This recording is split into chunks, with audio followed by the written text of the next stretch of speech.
Bueno, buenas noches a todos. Yo soy Daniel, soy médico internista en el Hospital de Villalba y soy médico de vocación, pero la verdad es que de los que nunca habían sabido que querían ser médicos. Llegué casi hasta el final pensando que querría ser ingeniero, no sé muy bien por qué, pero lo pensaba. Y luego, una vez ya me decidí y decidí a ser médico, cuando llegué al MIR y me tocó elegir especialidad, yo siempre pensé que sería traumatólogo. Y resulta que, si conocéis la medicina, traumatólogo e internista son un concepto que se unen, porque la vocación médica es una, pero que el final es verdad que es diferente, ¿no? Y soy médico probablemente por vocación, porque yo creo que para los que creemos que la vida se basa, o la felicidad en la vida se basa en darse a los demás, en entregar y en no recibir y no acumular, pues la medicina realmente es una vocación que nos supone una herramienta brutal, que nos hace ser útiles en un área específica, pero nos hace sentir que somos útiles y que somos provechosos para los demás. Y eso me parece que define la vocación, ¿no? Hace 22 años que soy médico, pero no hace 22 años que ejerzo. Hace 22 años que me metí a ser médico y eso yo lo entiendo como una vocación ya. Es decir, entiendo la vocación no como ser directamente, porque ser cada día soy más, entiendo, pero entiendo la vocación como el momento en el que yo estuve dispuesto a empezar el camino, ¿no? La vocación como camino, como búsqueda y como un continuo. Empezaba con esta pregunta de si la vocación me viene o si yo voy a por la vocación, de si la vocación nace o se hace, que básicamente sería un poco pensar si a mí me han elegido o soy un elegido para hacer esta vocación médica, o si yo elijo realmente, yo soy el que elige, ¿no? Ya os digo que os hago spoiler desde ahora mismo, esto no tiene solución, probablemente sea un mix de las dos. De hecho, pues vocación viene de vocare, de llamada, con lo cual vocación sin llamada no tiene mucho sentido. El problema es que es lo más duro, lo más difícil, lo que vemos menos claro muchas veces, y la respuesta a esa llamada pues hace la combinación, ¿no? Yo tengo 3 niñas, Clara, Inés y Candela, y Clara, que tiene 11 años, preparando la presentación me decía el otro día: ¿por qué pones un huevo y una gallina? Y yo le decía: hombre, pues porque esto de la vocación nace o se hace, me parece un poco como la pregunta de qué fue antes, si el huevo o la gallina. Me decía: papá, fue la gallina. Bueno, claro, ¿y por qué? Porque la gallina tiene que venir del huevo. Me decía: papá, la gallina la creó Dios. Y ahí se quedó nuestra discusión. Y ahí es verdad que me di un poco de cuenta que la decisión entre estas preguntas tan racionales y que nos cuestan tanto definir, porque no se definen con la cabeza, finalmente necesitan un acto de fe, un acto de confianza, un acto de decidir precisamente estar dispuesto para arrancar, ¿no? A mí me habría gustado siempre que la llamada fuera como la imagen de este Pentecostés, y que me llegara una llama y yo saliera de ahí como la Virgen y los apóstoles salieron con su vocación, con don de lenguas, con todo claro y con capacidad para ser útiles. Es decir, que igual en medicina eso sería que me metieran en infusión ya la sabiduría, los libros que me he tenido que estudiar, la experiencia que he tenido que llevar. Lamentablemente eso no es así. Si veis un médico con una llama encima de la cabeza, seguramente sea de lo que nos va a hablar luego José María, que es que está quemado, ¿no? Y muchas veces somos nosotros las que lo llevamos. Probablemente la llamada sea algo evidentemente más difícil de definir, un fuego más interno, que a mí me gusta un poco esta imagen para definirla. Una luz que te enfoca a ti, es decir, que es única para ti, al fondo de la sala, que te deslumbra y no te deja ver bien, que te están diciendo ni quién te lo dice, pero que da la sensación que te atrae. Y tú, en este sentido, lo que importa no es tanto si tienes en ese momento claro que te están llamando o qué te están diciendo, sino probablemente si estás dispuesto a dar esa respuesta, ¿no? O sea, lo importante será la respuesta. A mí me gustaría que pensarais un supuesto que a mí me ha gustado pensar en esta preparación y que yo ya tengo una respuesta de lo que haría. Si vosotros 2000 años antes fuerais unas pescadoras, unos pescadores en el mar de Galilea y pasara Jesús por allí y os dijera, Daniel, vente que te voy a hacer pescador de hombres, yo seguramente me daría la vuelta, no sé vosotros, pero yo miraría a ver si se está refiriendo a este Daniel o a otro, porque yo no conozco a esa persona, ¿no? Porque yo no estaba esperando esa llamada. Para esperar una llamada, ese quizás sea el problema, que yo espero que va a ser de una manera, espero que va a ser que me va a traer algo, y probablemente, no sé vosotros, pero probablemente uno de los errores sea que esperamos una cosa en concreto. Y esto seguramente se ve a la luz de las decisiones, que esto me influyó y esto tuvo valor para mí. Y lo que importa, por lo tanto, es la respuesta. Yo para venir aquí recibí una llamada de Charlie, que me invitó muy generosamente, saludos desde aquí a Charlie, pero yo le dije que sí, que estaba encantado, pero en el fondo la respuesta tiene un poco el mismo problema. Yo pensaba, pero ¿cómo voy a ir yo? Si soy muy joven, también es porque soy muy optimista y me veo muy joven. Si no tengo tanta experiencia, si no estoy tan preparado para contar mi vocación, si mi vocación tampoco es muy importante. Y realmente solamente el preparar la charla, solamente decir sí, solamente decir estoy dispuesto, me ha entregado mucho más cosas valiosas que la que os puedo entregar yo aquí probablemente. Es decir, el hecho de decir sí te trae unas sorpresas, que es la renovación de por qué lo pensé y qué encuentro en este camino, ¿no? Así que es probablemente mucho más interesante que pensar si puedo, si tengo las capacidades, si tengo los talentos, que no sé cuántos talentos tengo, nunca lo sabremos, sino alguien más lo sabe y yo los pongo a disposición, si yo quiero o no quiero. Lo que tengo que decidir es si quiero, si estoy dispuesto. Como si fuera un camino complicado, que lo es, realmente, como este montañero, yo puedo empezar a escalar, puedo aprender la técnica, pero hay un día que me tengo que subir a esta pared, que no tiene agarres y solo tengo las seguridades del siguiente anclaje. Así también veo un poco la vocación, médica desde luego. Solo tengo seguro con esta respuesta hasta dónde voy a llegar aquí, pero me encantaría saber que yo ya voy a llegar a donde vaya a llegar y lo tengo claro y el camino está muy definido. Y eso no lo tenemos claro en ningún momento de la vocación, hasta dónde llegaré. Exigimos mucho control, yo exijo mucho control a mi vida, a qué va a ser, hasta dónde voy a llegar. Y probablemente tengamos que relajarnos y tengamos que hacer ese acto de fe que decíamos al principio de lanzarnos, ¿no?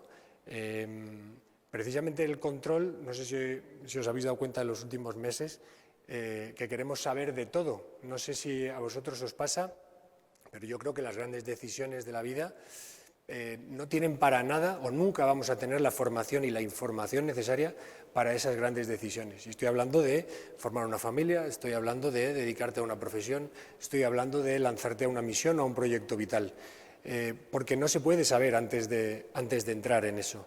No puedo elegir medicina sabiendo qué es exactamente, ¿no?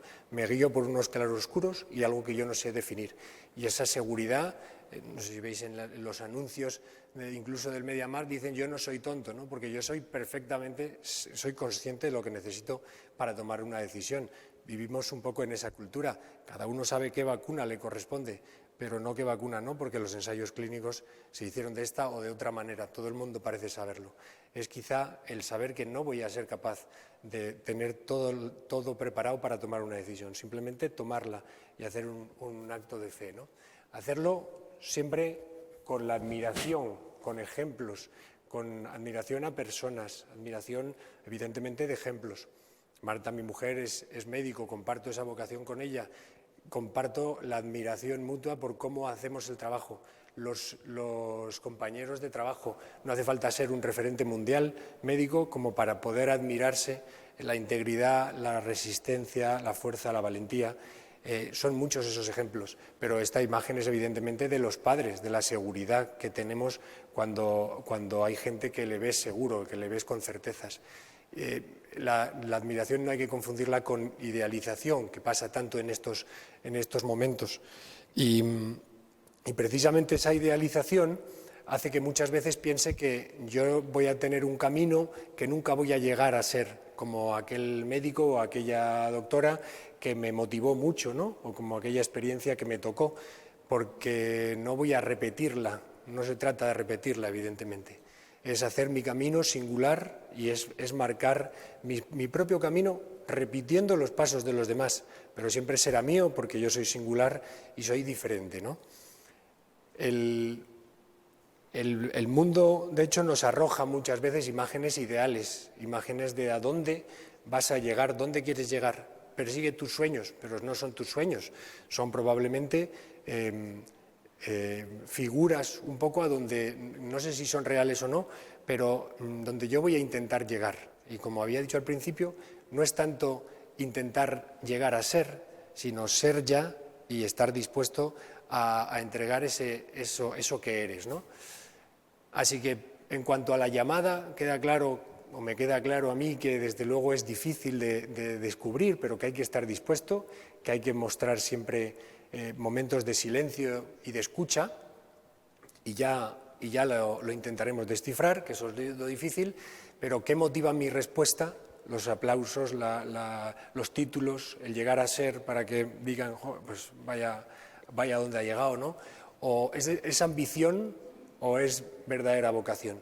Ahí, como os decía, los que queremos hacer de la medicina una herramienta para ser útiles, para entregarnos, para darnos, claramente utilizamos con mucho sentido y que nos repercute en felicidad, seguro, pues el recordar que a veces es duro, que tienes que ser humilde, que tienes que colocarte en el lugar del paciente, que tienes que volver otra vez a donde empezaste. El recordar continuamente esto, el ser el mejor del mundo, pero llevar la L. Bueno, el mejor no es importante ser, pero llevar la L sí que es muy importante.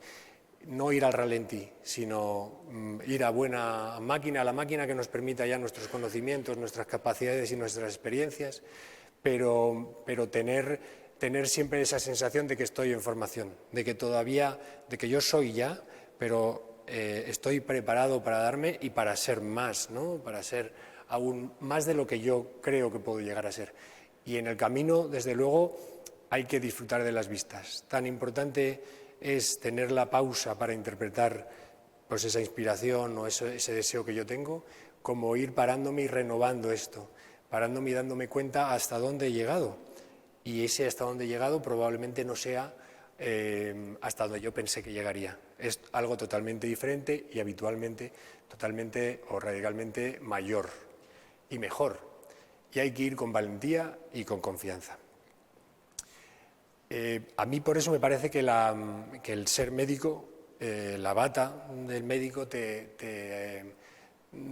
para nada te da superpoder, para nada, pero sí que hace que seas capaz, por tu formación, por tu empeño, de producir en los otros, de ayudar a los otros, algo que tú siempre has buscado, es decir, esa sensación de ser útil, ¿no? Como decía al principio, pero también puede ser y es muchas veces una cruz como todo en la vida, necesaria, una cruz de dificultad, una cruz de conciliación, una cruz de emociones, de desilusiones, de frustraciones, en fin.